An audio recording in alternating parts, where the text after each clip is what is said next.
Friends, તો રોજ આપણે સાંજે શું બનાવવાનું રોજનો પ્રશ્ન હોય, બરાબર ને? તો આજે મેં નક્કી કર્યું કે આપણે દૂધીના મુઠિયા બનાવીએ. તો એની માટે આ ઘઉંનો ઝીણો લોટ લઈ લીધો છે, જે રોટલી બનાવીએ ને એ છે.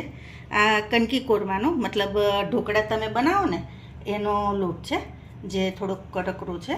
અને આ છે તે ઘઉંનો કરકરો લોટ છે, જેના આપણે લાડવા બનાવીએ ને એ છે. પછી આ દહીં છે, 4 ચમચી દહીં લીધું છે, અને જે ખાવાની ચમચી આવે ને એનાથી એ જ માપથી લીધું છે. અને ગોળ 2 ચમચી લીધું છે. પછી આવડી 2 કૂણી દૂધી લીધી છે. તો પહેલાં હું લોટ મિક્સ કરી લઉં. તો આ ગોળ મિક્સ કરી દઈ દો પહેલાં. હવે એ ઓગળે છે ત્યાં સુધી આપણે લોટ મિક્સ કરી લઈએ. તો પહેલાં આપણે ઘઉંનો લોટ લઈ લઈશું, જે 1 વાડકો છે આવી રીતનો, અને જ માપથી આ કણકી કોરમાનો લોટ લીધો છે.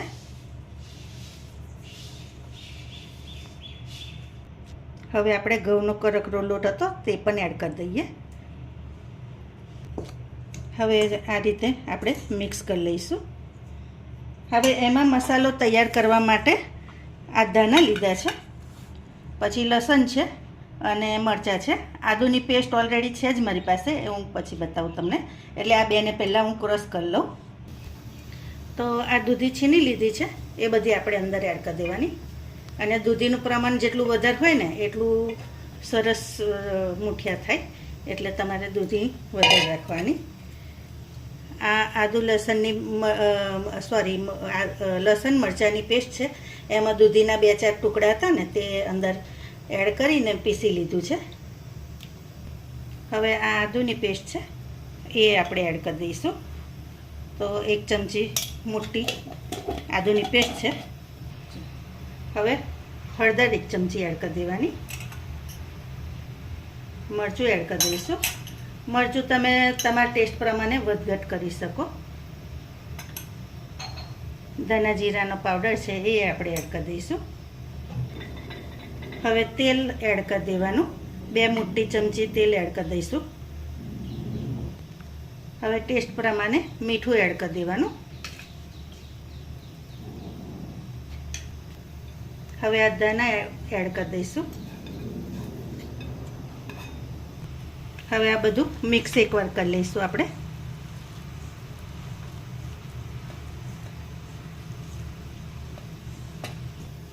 હવે આપણે એમાં થોડુંક દહીં એડ કરતા જઈશું.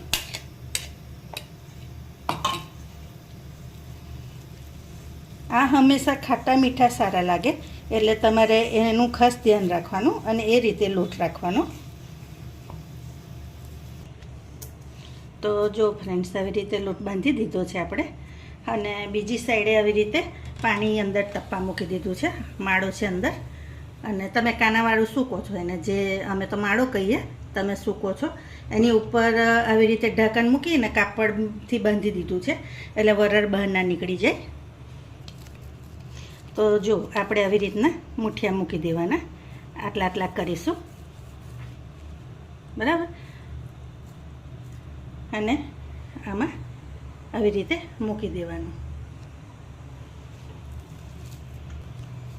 જો બીજો તમને વાળીને બતાવું તો આવી રીતે આપણે કરી લેવાના અને આમાં આવી રીતે ગોઠવી દેવાના. તો જો ફ્રેન્ડ્સ, આપણે એકવાર મૂક્યા હતા એને આવી રીતે થોડીક વરાળ આવવા દેવાની, પછી ઉપર બીજા તમે મૂકી શકો. નહીં તો એકસાથે તમે મૂકી દો ને તો પછી શું થાય, એ ચીપકી જાય. એટલે હવે આવી વરાળ આવી જાય ને પછી તમારે એની ઉપર ગોઠવી દેવાના આવી રીતે. તો તમે આવી રીતે કરશો ને તો બિલકુલ નહીં ચોંટે.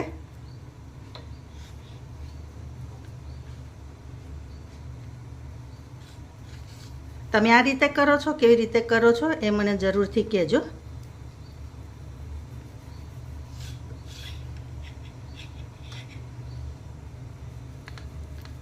તમને ખબર છે, આ ગોઠવવામાં પણ માસ્ટરી છે. તમારે એને એક હાથે બધા અંદર લાવી દેવા પણ એક ટ્રીક કહેવાય, ટ્રીક. તો જો આવી રીતે આપણે બધા ગોઠવી દેવાના અને એને ઢાંકીને થવા દઈશું. તો ચાલો ફ્રેન્ડ્સ, આપણે જોઈ લઈએ. આપણા મુઠિયા થઈ ગયા છે. તો આવી રીતે સ્ટીક નાખીને જોવાનું, જો એકદમ ક્લીન આવે છે એટલે થઈ ગયા છે. હવે આને આપણે થોડાક ઠંડા કરી લઈએ. પછી જતા ના રહેશો, હજી તો એનો વઘાર જોવાનો છે, પછી તમારે જવાનું. તો 2 મિનિટ થશે, હું વઘાર કરી દઉં. ચાલો, તૈયાર. તો જો ફ્રેન્ડ્સ, આવી રીતે એના પતલા પતલા ટુકડા કરી લીધા છે. હવે એનો વઘાર તૈયાર, આપણે વઘાર કરી લઈએ. હવે આમાં થોડુંક તેલ એડ કરી દેવાનું. તમે કોઈ બી રેસીપી આખી જુઓ ને તો તમને ખ્યાલ આવે. પછી થોડીક જોઈને સ્કીપ કરીને જોવે ને તો ઘણી વસ્તુ એવી છે કે તમે નાની નાની કીધી હોય એ મિસ થઈ જાય. એટલે તમારે છે ને હંમેશા થોડીક રેસીપી આખી જુઓ ને તો વધારે સારું. તો તેલ એડ કરી દીધું છે આપણે. હવે આપણે થોડીક રઈ એડ કરી દેવાની, થોડુંક જીરું એડ કરી દઈશું. હવે આ તલ ને લીમડાના પાન ટુકડા કરી દીધા છે, એ અંદર એડ કરી દેવાના. હવે આ અંદર એડ કરી દેવાના. એની ઉપર થોડુંક આપણે મીઠું નાખવાનું. વઘારમાં થોડીક ખાંડ પણ એડ કરી દેવાની. આનાથી છે ને ફ્લેવર એકદમ અલગ આવશે. જે તમે નોર્મલ વઘારતા હોવ ને એના કરતાં પણ બહુ સરસ ફ્લેવર આવે છે. તો તમે એકવાર આ રીતે ચોક્કસથી વઘારજો. તો જો આવી રીતે બધાને ઉલટતા પુલટતા મસાલા સાથે મિક્સ કરી લેવાના. બરાબર, આવી રીતે તલ બધા એની પર આવી જવા જોઈએ. અને થોડાક એને આમ તમે રવા દેશો ને કઢાઈમાં તો એ થોડાક કડક થશે.